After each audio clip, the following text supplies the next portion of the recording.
আসসালামু আলাইকুম সবাইকে। আমরা এবার চলে আসলাম চায়ের রাজ্য শ্রীমঙ্গল। চারদিকে এত সবুজ চা বাগান আমাদের এন্ট্রি পয়েন্টে মুগ্ধ করে দিয়েছে। শ্রীমঙ্গলে নেমেই আমরা চলে গেলাম আমাদের রিসোর্টে। আমাদের রিসোর্টের নাম ছিল পায়ার্স ওট। এটি মোশাররফ করিম সাহেবের রিসোর্ট নামে খুব পরিচিত এই এলাকায়। পায়ার্স ওট গ্রিন রিসোর্ট খুবই সুন্দরভাবে গোছানো। এখানে বেশ কয়েকটি রুম রয়েছে এবং দেখতে পাচ্ছেন রুমগুলো কত সুন্দরভাবে পাহাড়ের উঁচু ডালুতে অবস্থিত।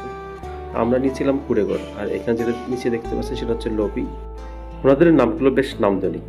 কুড়েঘর 1, কুড়েঘর 2, চন্দ্রস্থান 1, চন্দ্রস্থান 2, আর 10 জনের একটা রুম রয়েছে। এছাড়া রয়েছে তাদের পুল ভিলা।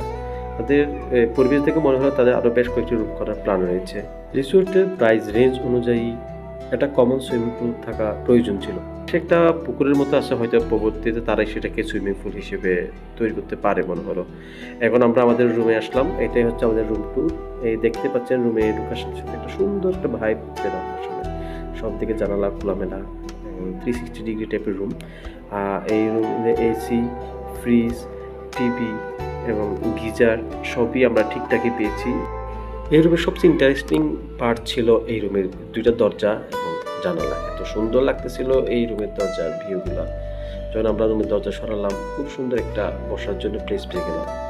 এই প্লেসে আসলে বসে বিকালবেলা সময় কাটানো খুবই ভালো লাগবে আসলে।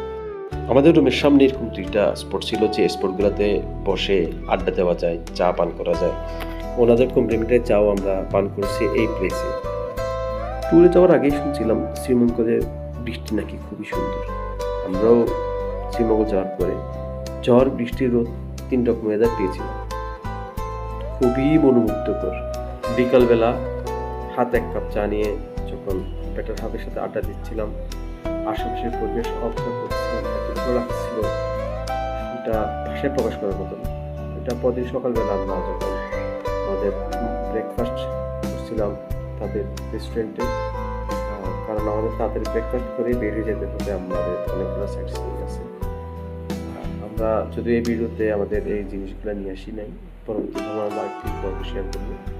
এই ব্লগে জাস্ট আমরা আমাদের যে রিসোর্ট, ওই রিসোর্টের ভিডিওতে আবদ্ধ ছিলাম। আপনারা ভিডিও দেখতে দেখতে আমি কিছু পয়েন্ট শেয়ার করি। এই রিসোর্ট নূরজাহান টি এস্টেটের একদম পাশেই লাগানো, 50 মিটার পর্যন্ত দূর। অনেকেই নূরজাহান টি এস্টেটটা তাদের বাকেট লিস্টে রাখে, তাই রিসোর্ট থাকলে আমি বাকেট লিস্টের এই বিষয়টা ফুলফিল হয়ে যাবে। আর এছাড়া ফল ফ্রুটসের মধ্যে মানে আনারস খুবই মজার একটা ফল, যেটা সব জায়গায় পাওয়া যায়। এছাড়া এখানে লেবু রয়েছে বিভিন্ন জাতের। মরিচের কথা শুনলাম, বড় মরিচ, ঝাল মরিচগুলো, যদিও আমরা সেটা পাইনি, পেলে হয়তো নিতাম। আমরা বেশ কয়েক বেলা পাঞ্চি রেস্টুরেন্টে খাওয়া দাওয়া করছিলাম। মনে হচ্ছে পাঞ্চি রেস্টুরেন্টের খাবারের স্বাদ এবং খরচ দুটাই অ্যাফোর্ডেবল। স্বাদটা খুব ভালো লেগেছে আমাদের, আর খরচটাও কম মনে হলো আদার্স, কারণ রিসোর্টের খাবার একটু প্রাইস থাকে। আবার রিসোর্টে ফিরে আসি। আপনারা দেখলেন রাতের ভিউ, দেখলেন খুব নয়েসহীন একটা জায়গা। এগুলো হচ্ছে তাদের চন্দ্রস্নান 1, চন্দ্রস্নান 2 রুম। এই রুম থেকেও ভিউ খুব ভালো লাগে। অন্যদিকে অনুরোধ করছিলাম, যেহেতু আসলাম একটু দেখে যাই। ওনারাও খুবই পজিটিভলি রেসপন্স করছে। আসলে ওনাদের ম্যানেজার এবং হাউসকিপিং যারা ছিল তারা খুবই পজিটিভ ব্যবহার করছে। তবে চন্দ্রস্নান 1-এর এই যে সিঁড়ি একটু ঢালু, একটু সাবধানে ওঠানামা করাই ভালো। রুম রেন্টের ব্যাপারে কিছু বলছি না, তো ডিপেন্ড করে weather to weather, season to season. ওয়েবসাইটে গেলে আপনারা সবাই পেয়ে যাবেন। তাদের ওয়েবসাইট আছে, রিসোর্ট বিডি সহ অন্যান্য ওয়েবসাইট আছে, গোজায়ন আছে, আপনি এখানে চাইলে পেয়ে যাবেন।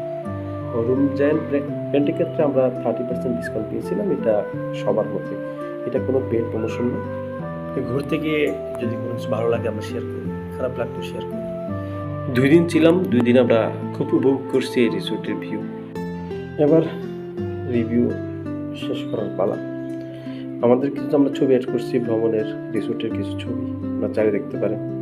আমাদের সবাইকে ধন্যবাদ আমাদের সাথে থেকে, আমাদের চোখে, আমাদের ক্যামেরায় ভিউ দেখার জন্য, রিসোর্ট সম্পর্কে আইডিয়া নেওয়ার জন্য।